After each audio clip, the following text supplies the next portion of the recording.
Palagi ka bang tinatamad at nagiging problema sa'yo maging motivated? Victor's Day. At before ko sagutin yung tanong, ay may binigay sa atin ang Sprinto. At kung ano ito, here it is. Sakto to. Kasi matagal ko na talagang pinabalak bumili ng Sprinto. Pero, yun nga, meron pa tayong ginagamit. At yun, dahil binigyan tayo Sprinto, bigyan natin sila ng magandang review. So, simula tayo. Ito ang kanilang box. Sobrang ganda. Ito ang kanilang glasses. Ang galing, no? Kasi kita nila yung motor ko.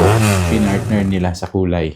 At ito, papalitan na natin to kasi mukha ko raw ang isang matandang politiko. So, try na natin siya habang ina-explain ang usapin ng productivity. So, sinendan ako ng isa sa mga talking points ng interview natin sa isang radio station, sa FEBC. At ang una niyang tanong ay, bakit ba tayo tinatamad tuwing araw ng Lunes? Katulad ka ba nila? At ako kasi may iba-ibang araw yung tamad ko kasi di naman ako nag-work.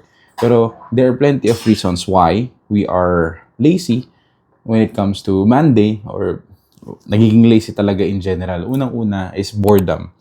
Naging nasanay na tayo, hindi na exciting yung ginagawa natin. Pangalawa is social structure or social construct. Ang laziness kasi parang yung tuwing Monday, nagiging lazy tayo kasi may thank God it's Friday na tapos na yung work. So parang babalik ulit tayo sa Lunes na magtatrabaho na naman, tatamarin na naman tayo, may experience na naman natin yung mga bagay na ayaw natin. At another reason bakit tayo nagiging lazy sa Monday is or sa ibang mga araw ay hindi tayo nakafocus sa goal natin. Hindi natin alam kung anong gagawin natin. Kaya hindi natin alam kung anong tatapusin natin.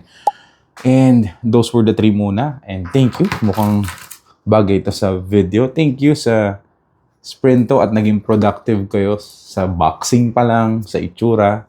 At yun, Victor's Day. Thursday, everybody.